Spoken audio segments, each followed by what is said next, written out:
Lo incita a adentrarse aún más en el misterio.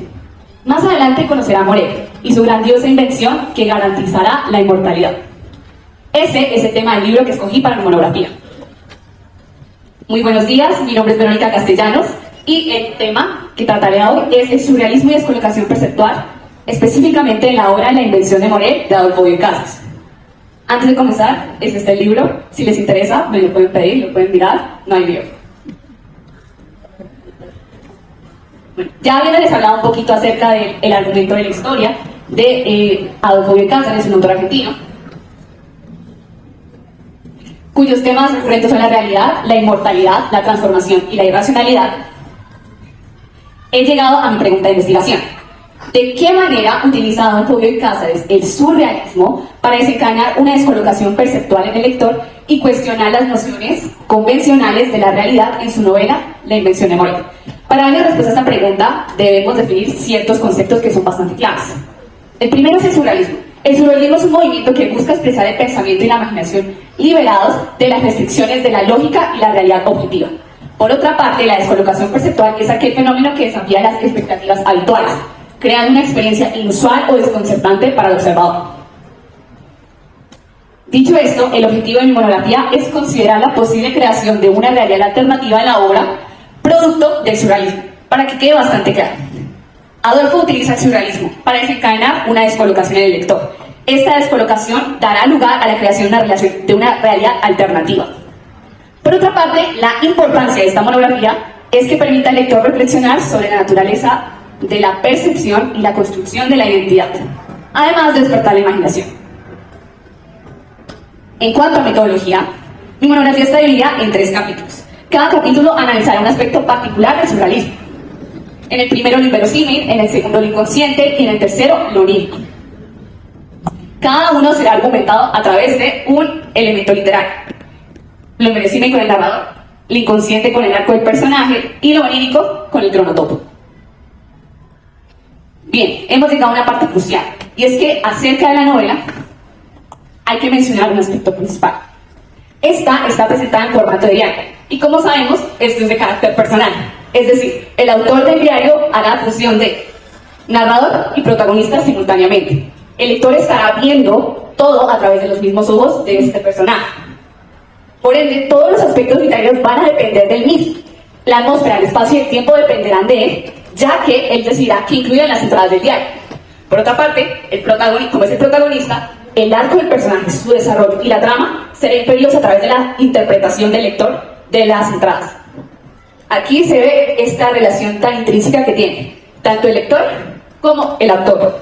¿Por qué? Porque estaremos viendo exactamente lo que él quiere que veamos. Es decir, si el autor del diario lo conoce, el lector lo conoce. Si el autor del diario lo desconoce, el lector lo desconoce. Abordemos el primer capítulo, donde hablaremos del narrador y lo inverosímil. Hablemos un poquito acerca de nuestro narrador. Su identidad es totalmente desconocida. Sabemos que es un fugitivo y proviene de Venezuela, de Caracas. Pero realmente no conocemos exactamente su nombre, ni siquiera su edad. El lector lo único que puede hacer es asociar esta condición de fugitivo con este temor constante a la captura y el peso de la ley. De ahí la atmósfera narrativa, que está llena de ambigüedad y este desasosiego acerca del futuro incierto.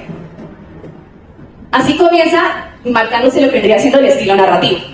Más adelante vendrá llenándose de matices cuando llegue el evento excitante. Les recuerdan al inicio de que aparecían unos veraneantes de la nada. Exacto. En una isla totalmente como deshabitada, aparece gente de la nada. Y estas personas son muy extrañas.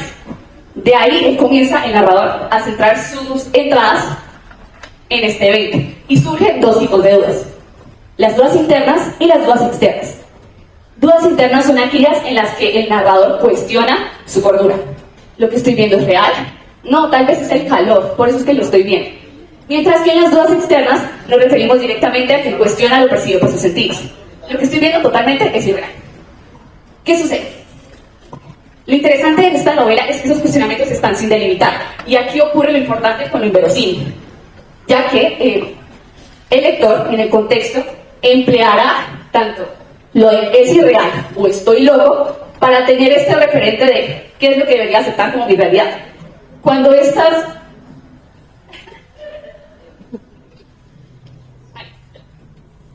Cuando estos cuestionamientos están totalmente, se borra esta línea de delimitación, el lector ya no podrá decir qué es verdad o qué no es verdad.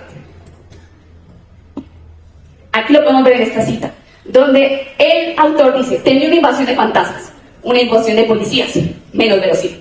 Él ya no tiene ni idea qué es real y qué es falso, porque o puede que sea loco o puede que sea irreal lo que estoy viendo. Así que simplemente acepta todo.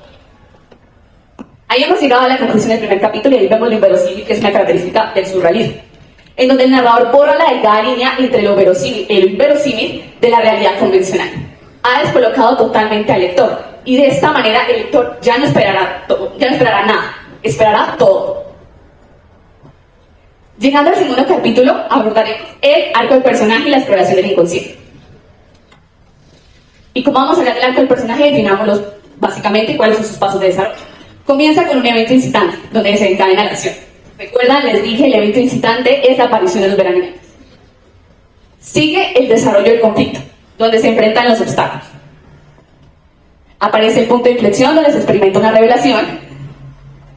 Sigue el clímax y la resolución, donde el protagonista deberá tomar una decisión crucial y ocurre la transformación. Y finalmente llegamos a la conclusión del acto, donde se presenta el estado final del personaje, ya sea una transformación, si se dio, o en el estado inicial, igual. Bien, ¿qué sucede? Que alrededor de todo este desarrollo del personaje da para la creación de subtramas. Una muy característica del surrealismo, que es la exploración del inconsciente. Esta se da específicamente en el punto de inflexión. El punto de inflexión vendría siendo la invención de Morel, el descubrimiento de esta máquina que podría garantizar la inmortalidad. ¿Por qué? Pues es que, como les había dicho, este es un fugitivo con miedo a la muerte. Descubre que es posible la inmortalidad.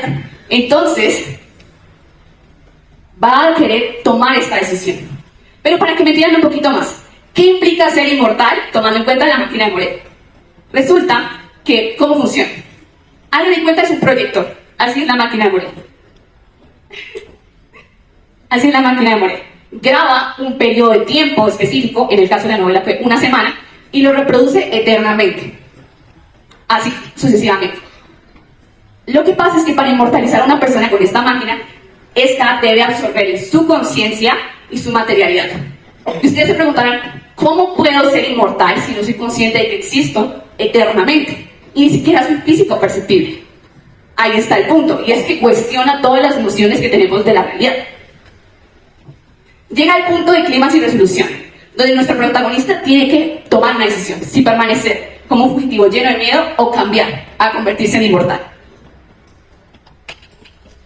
Pero para ello él tiene que desdibujar su identidad, y esta es la parte primordial, y donde se ve la descolocación. Pues como les dije, para el contexto del lector y el contexto del fugitivo, la mortalidad, la vivencia como tal, la existencia, está definida por mi conciencia y por mi materialidad. Entonces él tendría que renunciar a todo esto para alcanzar. ¿Pero qué necesita hacer? Y aquí abordaremos un concepto bastante tratado en la literatura, que es el doppelganger. Estoy segura que en algún momento habrán escuchado esto.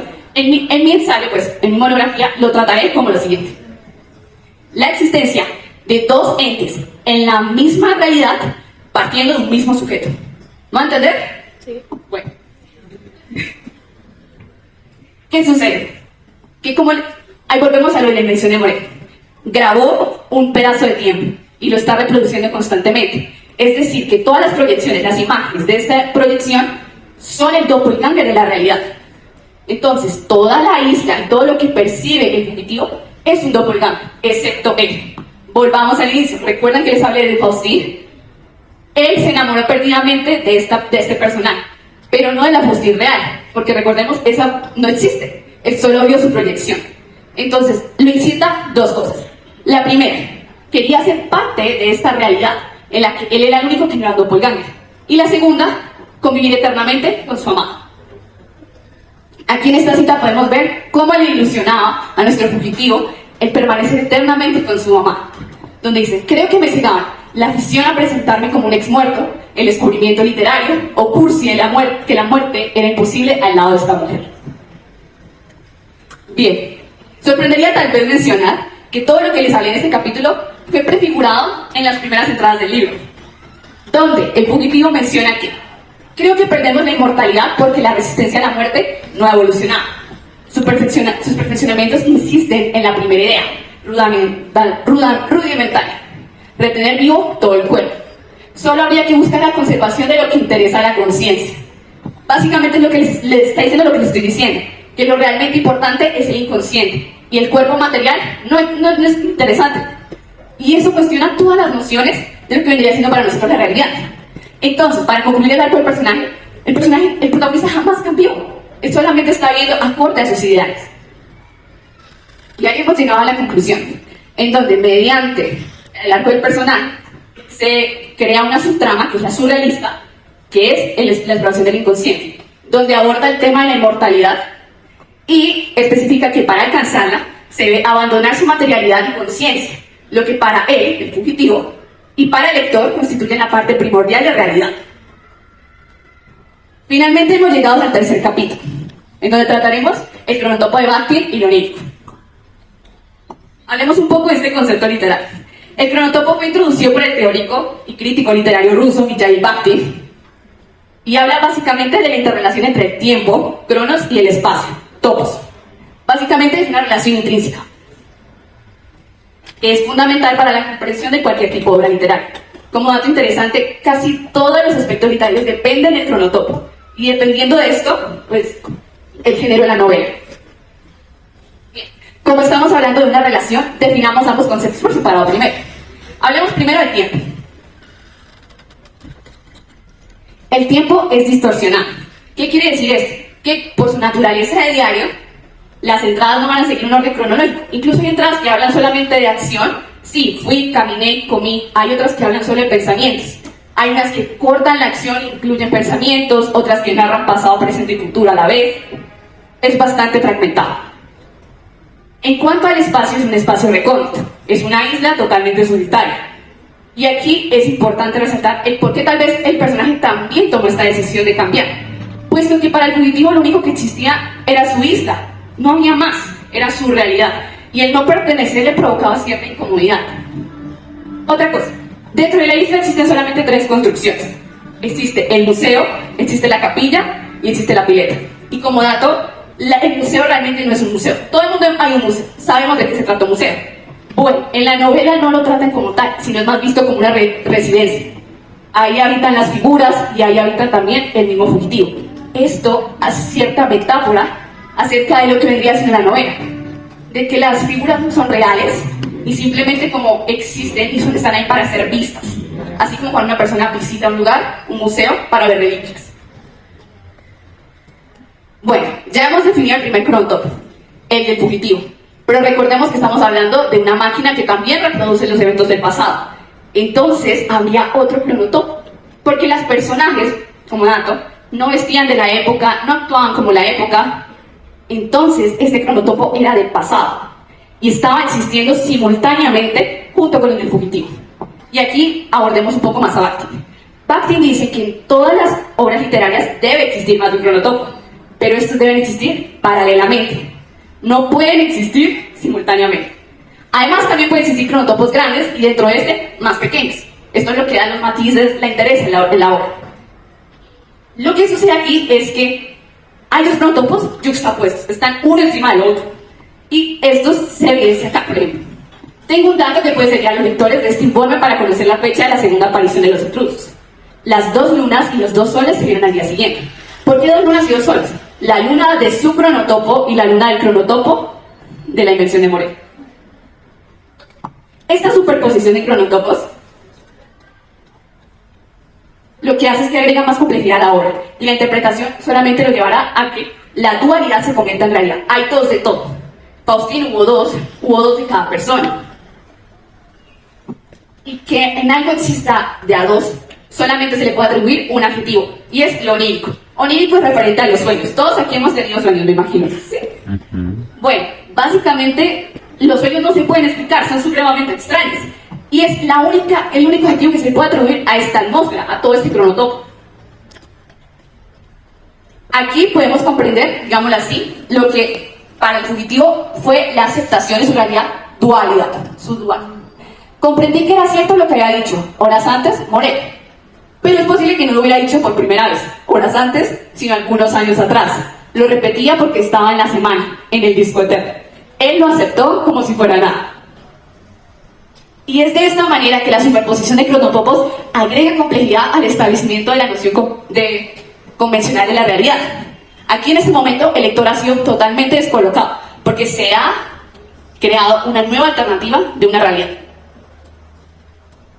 Y finalmente hemos llegado a las conclusiones. Y retomemos un poco la pregunta para responderla parte a parte. ¿De qué manera utiliza Adolfo Bioy Casares el surrealismo? Y veremos aquí cómo lo utilizó. Lo utilizó mediante el narrador, mediante el arco del personaje y en el cronotopo. El narrador porque utilizó lo inverosímil. El arco del personaje porque utilizó lo inconsciente. Y el cronotopo porque utilizó lo onírico. Para desencadenar una descolocación perceptual, y acerca de esto vamos a hablar de que fue un proceso. Porque comenzó con el narrador, cuyo protagonista no distingue entre lo verosímil y inverosímil. Aquí en este momento el lector dijo, wow, algo está ocurriendo. No puedo esperar lo normal. Posterior vino un arco del personaje, en donde el protagonista tuvo que renunciar a su conciencia para transformarse. Después de que el lector ya está esperando todo, el autor decide incluir una idea acerca de la inmortalidad, que lo interesante es el inconsciente. Ya ha sido descolocado de las nociones convencionales de la existencia. Y finalmente se materializa esta realidad alternativa, esta descolocación, mediante el cronotopo, haciéndolo físico, haciéndolo perceptible. Y finalmente,